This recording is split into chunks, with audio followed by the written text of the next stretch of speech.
মিহিদানা বা মচমচে বুন্দিয়া রেসিপি। আজ বানালাম ঘরেই খুব সহজে মচমচে ও রসালো মিহিদানা ও বুন্দিয়া। চলুন দেখে নেওয়া যাক পুরো প্রক্রিয়াটি।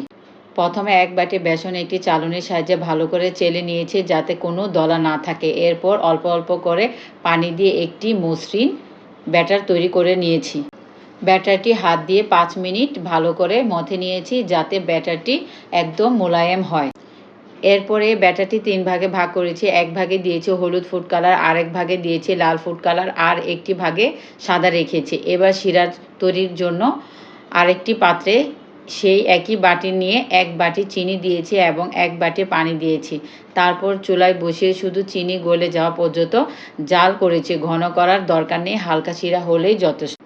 এরপর একটি কড়াইয়ে পরিমাণ মতো তেল গরম করেছি। বুন্দিয়া বানানোর জন্য একটি ছাঁকনি নিয়েছি। ছাঁকনির উপর একটু একটু করে বেসনের ঘোল ঢেলে তেলের ঠিক উপরে ধরে হালকা ঝাঁকুনি দিলে ছোট ছোট ফোঁটার মতো বেসন তেলের মধ্যে পড়ে যাবে এবং সুন্দর গোল বুন্দিয়া তৈরি হবে।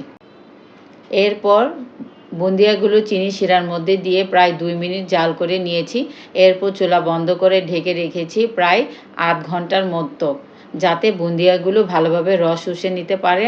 মাঝে মধ্যে একটু নেড়ে দিয়েছি যাতে সবগুলো সমানভাবে শিরা পায়। আধ ঘন্টা পর দেখলাম বুন্দিয়াগুলো সুন্দরভাবে রস শুষে নিয়েছে। দেখতে যেমন রঙিন ও আকর্ষণীয়, খেতেও তেমনি সুস্বাদু।